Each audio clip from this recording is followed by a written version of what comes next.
आज हम बात कर रहे हैं एक फादर एंड एक सन की कहानी। ये कहानी बताती है कि सफल होना ही काफ़ी नहीं होता, बल्कि सफलता को अगर बरकरार न रखा जाए तो हमारी गिरावट का ग्राफ भी तेज़ी से नीचे आ सकता है। इसलिए स्टार्ट करते हैं इस कहानी को, सुनते हैं क्या है। एक बहुत ही प्रसिद्ध मूर्तिकार थे। बहुत ही सुंदर मूर्तियाँ बनाया करते थे। वो चाहते थे कि उनका बेटा भी उनसे भी बढ़िया मूर्तिकार बने, और यही हुआ जैसा कि उन्होंने सोचा भी। मूर्तिकार वो बन चुका था। वक्त के साथ साथ वह अपने पिताजी से पूछता था कि उसने मूर्ति कैसे बनाई, और उनके पिता हर बार इन मूर्तियों को कोई ना कोई खामी निकाल देते हैं। मतलब जब भी वो हम उनसे पूछते कि मैंने मूर्ति कैसी बनाई है पिताजी, तो वो बोलते इसमें ये कमी है या फिर वो कमी है। लेकिन वह पिता की बात मानता गया और अच्छी से अच्छी मूर्तियाँ बनाने लगा। एक समय ऐसा आ गया कि अब पुत्र की मूर्तियाँ पिता की मूर्तियों से ज़्यादा सुंदर और अच्छी थीं। लेकिन अब भी उसके पिता उनकी मूर्तियों में कमी निकाल ही देते थे। उसके सब्र का बांध टूटता गया और एक दिन हारकर उसने अपने आप से अभिमान करके बोला कि मेरी मूर्ति पिताजी आपसे बहुत बेहतर है। मुझे पता है मैं आपसे बहुत बेहतर मूर्तियाँ बनाता हूँ। वो जैसे उन पर झल्ला सा ही गया। अब उनके पिता ने मूर्ति पर टिप्पणी करना बंद कर दिया। जैसे जैसे वक्त गुजरता गया, उसकी मूर्तियाँ अब पहले जैसी नहीं बन रही थी। अब वह हर वक्त परेशान रहने लगा था और ये देखकर भी हैरान रहने लगा था कि मुझे आखिर हो क्या गया है। मैं पहले इतनी अच्छी मूर्ति बनाता था और बनाते बनाते सडनली मतलब ऐसा कैसे हो गया कि अब मेरे से मूर्तियों में कुछ ना कुछ खामियां रह जा रही हैं। देखते ही देखते वह बहुत बेकार मूर्तिकार बनने लगा और अंततः वह परेशान होकर अपने पिताजी के पास गया, और उसके पिताजी समझ गए कि ये वक्त ज़रूर आना ही था। वो बोले कि मैं अब पहले से अच्छी मूर्तियाँ क्यों नहीं बना पा रहा हूँ पिताजी।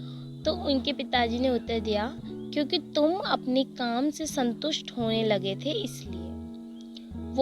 उसने कहा समझा नहीं मैं। पिताजी ने कहा जब तुम्हें लगता है कि तुम बहुत अच्छी मूर्ति बनाते हो और इससे अच्छी बना सकते हो, तो आगे बढ़ने की संभावना काफ़ी कम है।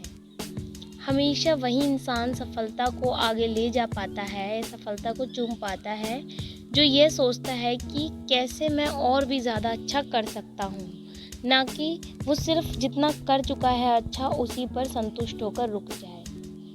तो वो बोला कि आपको पता था कि ऐसा टाइम आएगा, तो फिर आपने मुझे ये बात पहले क्यों नहीं बताई पिताजी। उन्होंने जवाब दिया कि बेटा, मैं भी कुछ तुम्हारी ही उम्र का था और मेरे साथ भी ऐसा ही हुआ था।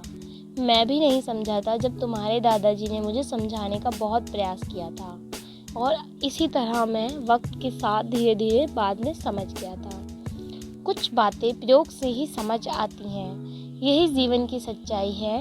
और फिर वो अपने पिता द्वारा दी गई सीख अपनाते हुए अच्छी से अच्छी मूर्तियाँ बनाने लगा और ज़िंदगी में सफल होने लगा।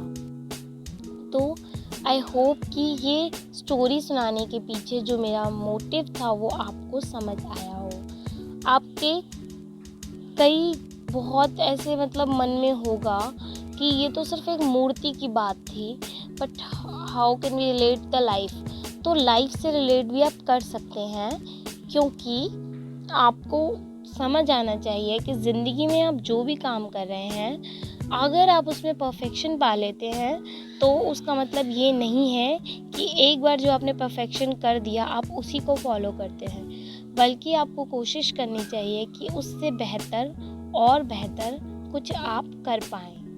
तभी आप अपने आप को हमेशा लेवल ऑफ द बेस्ट पे पाएंगे, क्योंकि हमेशा बेस्ट बने रहने के लिए आपको हमेशा और ज़्यादा मेहनत करनी होगी, और मेहनत से आपको वो सफलता मिलेगी जिस सफलता की आप उम्मीद करते हो, जिस स्टेटस जिस लेवल की आप लोगों से उम्मीद रखते हो कि वो आपको उस लेवल तक रखें। इसलिए आप ज़िंदगी में कोई भी काम करते हैं तो उसे एक बार बेस्ट लेवल पर लाकर नहीं छोड़ना है, बल्कि उसे हमेशा और बेहतर करते रहिए, जिससे कि आप ज़िंदगी में हमेशा उस मुकाम पर बने रहें जिस मुकाम की आप हमेशा से ख्वाहिश रखते आ रहे हैं।